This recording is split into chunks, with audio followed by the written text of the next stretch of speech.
thing about having a civilization built entirely on mathematical certainty is that when the numbers stop adding up, you're essentially screwed, with a precision that would make a physicist weep.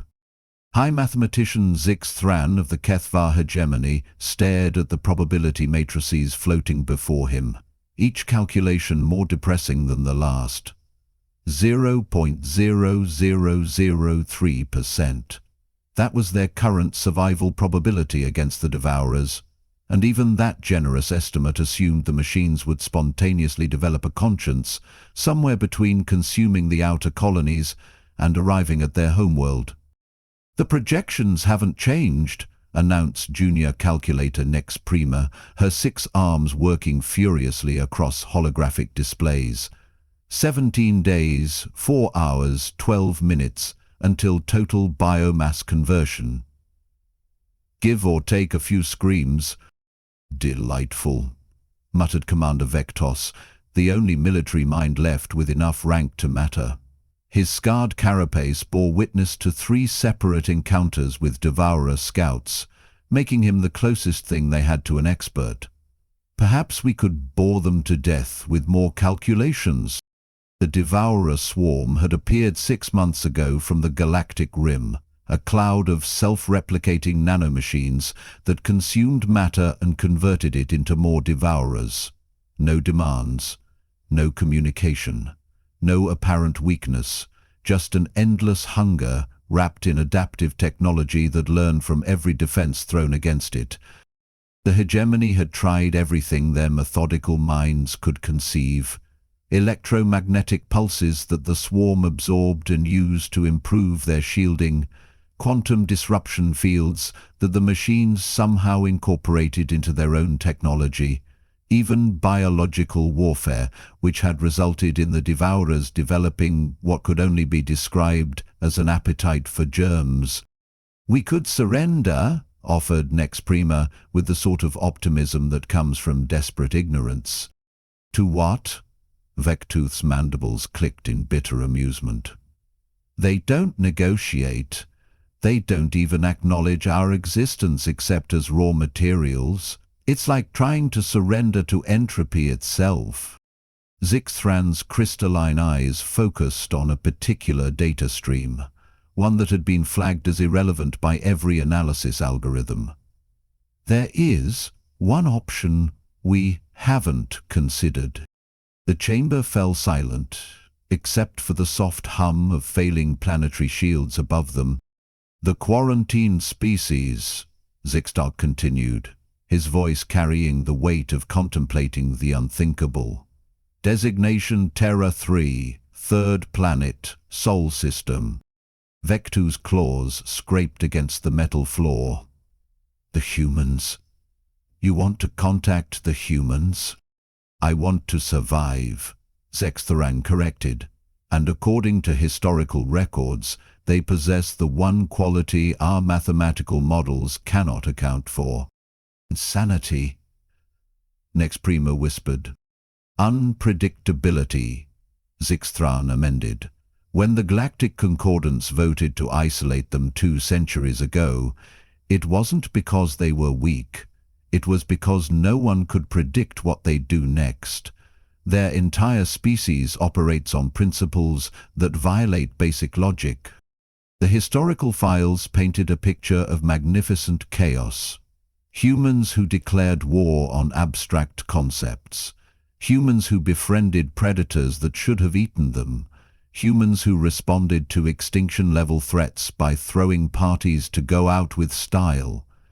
A species so fundamentally irrational that their own ambassadors carried disclaimers. "They went dark after the isolation," Vectooth pointed out. "No communications, no space travel, nothing. For all we know, they've wiped themselves out doing something typically human." "Or," Zixthran said, pulling up long-range scans of the Sol system, "they're waiting." The data was sparse. The humans had somehow managed to cloak their entire system shortly after the quarantine began, but energy signatures suggested they were not only alive, but thriving in ways that made absolutely no mathematical sense. "This is madness," Nexprima muttered. "Exactly," Zixthran smiled, an expression that looked deeply unnatural on Keth'var features. "When logic fails, perhaps madness is precisely what we need." Vectu studied the probability matrices one more time. 0.03% survival with current methods. Unknown probability with human involvement. The calculations simply refused to run, displaying error messages that roughly translated to insufficient data to process cognitive chaos. "If we're going to die anyway," he said finally, "we might as well die confused." The message began encoding itself for transmission to Sol system, carrying with it the desperate hope that somewhere in the darkness, something magnificently unpredictable was waiting to answer. After all, what was the worst that could happen? The universe, as it turned out, was about to show them. The response came back in 14 minutes. Not 14 hours, which would have been impressive for an interstellar communication. Not 14 days, which would have been reasonable given the distance involved. 14 minutes. As if someone had been sitting by their mailbox, waiting for the galaxy's most desperate cry for help. "That's impossible." Nexprima stared at her console. "The transmission lag alone should be..." "Hello, you've reached Earth Emergency Services. How may we direct your call?" The voice that emerged from their speakers was cheerfully bland, carrying the sort of practiced indifference typically reserved for beings who deal with the same nonsense every day. It spoke in perfect Keth'var standard, which should have been their first warning. Zixthran leaned toward the communications array. "This is High Mathematician Zixthran of the Keth'var hegemony. We require immediate assistance with..." "Oh, sure, let me just pull up your file here." The sound of what could only be described as casual typing filled the chamber. Keth'var, here we go. Mathematics-based civilization, 300 billion population, currently being devoured by self-replicating machines. Says here your last payment was never. Aha. Payment? Vectooth interjected. "Well, we don't work for free. This isn't a charity, despite what the Andromedans keep insisting. Now, before we proceed, have you tried turning your civilization off and on again?" The three Keth'var exchanged glances that conveyed roughly 17 different flavors of bewilderment. "I'm sorry," Zixthran said slowly, "but we're facing complete extinction.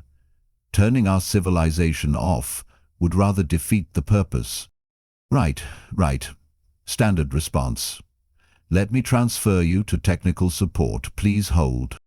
What followed was possibly the most infuriating piece of music ever composed, if music was the right word for what sounded like industrial machinery having an existential crisis. "They're treating this like customer service," Nexprima whispered in horror. "Maybe that's their military protocol," Vectol suggested without conviction. The hold music stopped. "Technical support, this is Dave. I understand you're having trouble with some nanobots?" Dave. "Yeah, short for Dove Mathias Gordon, exemplars even. Human names got a bit unwieldy after the genetic modifications. Anyway, nanobots, right? Self-replicating, consuming everything, standard grey goo scenario. The Devourers have consumed 47 star systems." "Aha. And I'm guessing they adapt to whatever you throw at them, learn from your attacks. Classic hive mind logic structure." Zixthran found himself nodding before remembering this was an audio-only channel. "Yes, precisely. Our mathematical models show no possible solution." "Well, there's your problem right there. You're using math." The silence that followed was so profound it achieved its own gravitational field. "I beg your pardon," Zixthran finally managed. "Math, logic, sequential reasoning. These things evolved to counter logical responses. It's like trying to debug code using more code. Sometimes you need to hit the computer with a hammer. You're suggesting we attack an advanced technological swarm with hammers? Metaphorically speaking. Dave paused, and they could hear what sounded like snacking in the background. Look, we've been watching this whole thing unfold. Pretty entertaining, honestly. You guys put on quite a show with those quantum disruption thingies. You've been watching? Vectooth's voice climbed several octaves. Oh yeah, for months. Made popcorn and everything. Jenkins won the betting pool on how long it would take you to call us. I had my money on never, frankly. And you just watched? Nex Prima's mathematics-oriented mind struggled to process this level of casual cruelty. Hey, you're the ones who voted to quarantine us, remember? Too chaotic for civilized society, I believe was the exact phrasing. We figured you had it handled with all that superior logic and mathematical precision. Another pause, during which they could distinctly hear Dave chewing something crunchy. But since you did call, and since it's been pretty boring around here lately, I suppose we could send someone over. Fair warning, though, our methods might seem a bit unorthodox. Unorthodox how? Zixkfran asked, though he suspected he didn't want to know. Well, for starters, we're probably going to need to violate several laws of physics, and at least 3 galactic treaties, maybe 4, depending on whether we bring the experimental stuff. The line went quiet except for more of that infernal crunching. Hello? Vectooth called out. Yeah, still here. Just checking if we have any clean socks. Space travel, you know how it is. Anyway, expect someone in about 6 hours. Try not to get completely devoured before then, yeah? The connection terminated, leaving 3 of the galaxy's finest minds staring at a silent communication array. Did that just happen? Nex Prima asked eventually. The thing that arrived 6 hours later wasn't a ship, so much as an insult to engineering, wrapped in what appeared to be recycled garbage disposal units. It made landfall with all the grace of a dropped brick, leaving a crater that somehow formed a perfect smiley face in the hegemony's primary landing facility. Out stepped a creature that looked like someone had taken the concept of bilateral symmetry and decided it was more of a suggestion than a rule. 2 legs, 2 arms, 1 head. All the basic components were there, but arranged with the sort of cheerful randomness that made Keth'var architectural sensibilities weak. Greetings and salutations, the human announced, completely ignoring the battalion of honor guards, the carefully prepared diplomatic protocols, and the fact that they were standing in what had been a perfectly good landing pad moments before. I'm Marcus, your friendly neighborhood crisis consultant. I brought sandwiches. Zixthran approached cautiously, flanked by enough military hardware to level a small moon. You're the technical support? Among other things. Also part-time philosopher, weekend juggler, and full-time enthusiast of things that shouldn't work but do anyway. Marcus reached into what looked like a tool belt made from duct tape and optimism, producing something that might charitably be called food. Peanut butter and existential crisis. Want one? We appreciate your offer, Vector interrupted, but our situation is rather urgent. The Devourers will reach our core systems within... Apology. Oh, those guys. Yeah, they're having a bit of a moment right now. Marcus bit into his sandwich with evident satisfaction. Turns out when you spam their collective consciousness with roughly 14,000 hours of human internet content, their logical processing centers kind of hiccup. Nex Prima's computational arrays sparked with confusion. You contacted them directly? Contact is a strong word. More like we introduced them to the concept of arguing with strangers on the internet. Their hive mind is currently stuck in an infinite loop trying to determine whether a hot dog is a sandwich while simultaneously debating the optimal number of holes in various pasta shapes. That's impossible, Zixfran protested. Our analysis showed they're immune to information warfare. Sure, against logical information, but human internet content isn't logical. It's pure distilled chaos, with a side order of cat videos. Marcus produced a small device that looked like it had been assembled by someone with a serious grudge against conventional electronics. See, your mistake was thinking like mathematicians. The Devourers were built to counter mathematical thinking. He gestured toward a group of young Keth'var who had gathered to stare at the strange visitor. Hey kids, want to see something cool? Before anyone could stop him, Marcus activated his device. The air shimmered, and suddenly the Devourer swarm, visible in the sky, began moving in patterns that could only be described as confused. What did you do? Vectooth demanded. Introduce them to jazz music, specifically experimental jazz fusion with irregular time signatures. Their pattern recognition algorithms are currently trying to find mathematical constants in compositions that were literally created by rolling dice and asking what-if music, but wrong. One of the children, barely past her first molting, stepped forward with the fearless curiosity unique to young beings who haven't learned to be properly terrified yet. Are you really going to save us? Marcus knelt down to her level, which required some creative interpretation of human joint mechanics.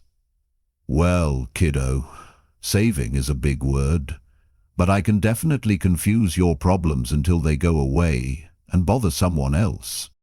The swarm is retreating, Nex Prima announced, her voice climbing toward frequencies that weren't entirely legal. Indeed, the Devourer cloud was pulling back from the inner system, their previously precise formations now resembling something that might charitably be called interpretive dance, performed by entities having a collective nervous breakdown. Percussive maintenance, Marcus explained cheerfully. Sometimes when something complicated stops working, the best solution is to hit it with something even more complicated until it gives up trying to understand what's happening. This violates every principle of logical warfare, Vectooth muttered. Logic is overrated. We tried it once back in the 23rd century. Lasted about 6 months before someone invented competitive philosophy and the whole thing collapsed into beautiful, productive anarchy. The young Keth'var tugged on Marcus's improvised clothing. Will you teach us how to do that? Oh no, Zixfran said quickly. Absolutely not. We can't have our children learning to think that way. Marcus raised what humans optimistically called eyebrows. Your choice, but when the next extinction level threat shows up, and there's always a next one, you might want to consider that sometimes the best defense against impossible problems is impossible solutions. Above them, the Devourer swarm continued its confused retreat, apparently unable to process a universe where beings could simultaneously argue about sandwich definitions while saving civilizations as a hobby. There is, however, the small matter of payment, Marcus added, pulling out what looked like a clipboard designed by someone who had heard of organization but disagreed with it on philosophical grounds.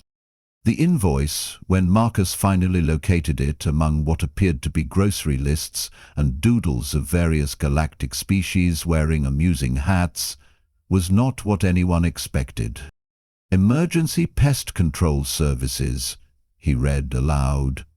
1 extinction level crisis, resolved via applied confusion. Total cost? 1 formal apology and a standing invitation to the next 3 galactic emergencies.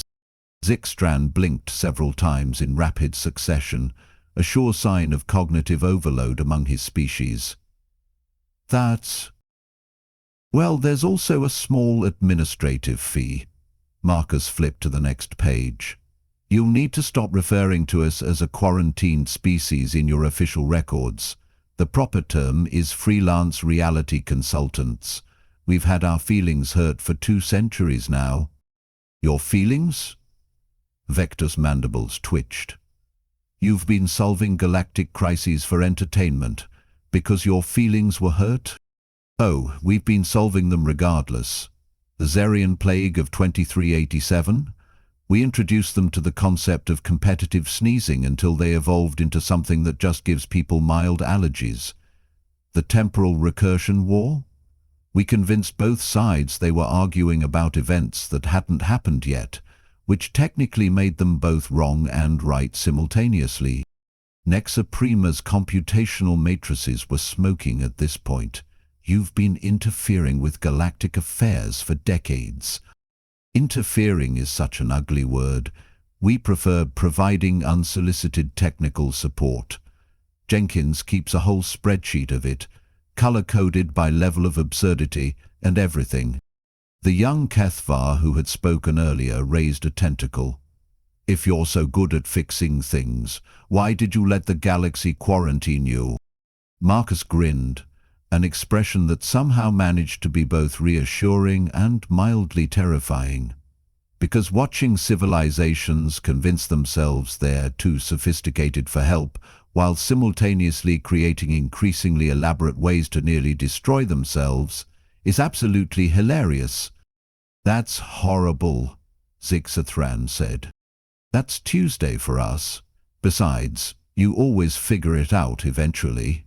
Usually right round the time you realize that your perfectly logical solutions have created problems that can only be solved by abandoning logic entirely. Above them, the last of the Devourer swarm disappeared beyond the outer planets, presumably off to find a nice quiet corner of space where they could contemplate the philosophical implications of smooth jazz without interruption. So the galaxy's greatest threats are just entertainment for you? Vectooth asked. Not just entertainment, educational too. Every crisis teaches us something new about how supposedly advanced civilizations can overcomplicate simple problems. Marcus packed his improvised tools back into his impossible belt. The Andromedans tried to solve hunger by mathematically redistributing nutrients. We suggested they'd try growing more food. Worked like a charm. And you never thought to share these solutions proactively? Where's the fun in that? Half the joy is watching you all tie yourselves in knots trying to logic your way out of problems that require emotional intelligence, creative thinking, or just plain old-fashioned weirdness. The young Keth'var spoke up again. Will you come back? Probably. The galaxy's gotten really good at creating new and interesting ways to almost end itself. We've got standing bets on whether the next crisis will be philosophical, technological, or just plain stupid. Marcus headed back toward his aggressively non-aerodynamic vessel, pausing at the crater's edge. Oh, and do us a favor, next time you hold one of those universal crisis response meetings, maybe send us an invitation. We promise to only solve half the problems and leave the rest for you to puzzle over. Way lonely half, Zixathran called after him. Because, Marcus replied, climbing into his ship with the casual disregard for safety protocols that seemed to characterize his entire species. If we fixed everything, what would you do for excitement? The ship lifted off with a sound like reality being asked politely but firmly to reconsider its position on several fundamental laws. As it disappeared into the void, it left behind only the faint echo of what might have been laughter, or possibly the universe itself, chuckling at the absurdity of it all. In the end, the Keth'var learned something that their mathematical models had never accounted for. Sometimes the most sophisticated solution to an impossible problem is to find someone who doesn't understand why it should be impossible in the first place. The galaxy's greatest civilizations continued taking themselves very seriously, while somewhere in the darkness between stars, humans kept score and occasionally intervened when things got too boring. After all, someone had to maintain standards.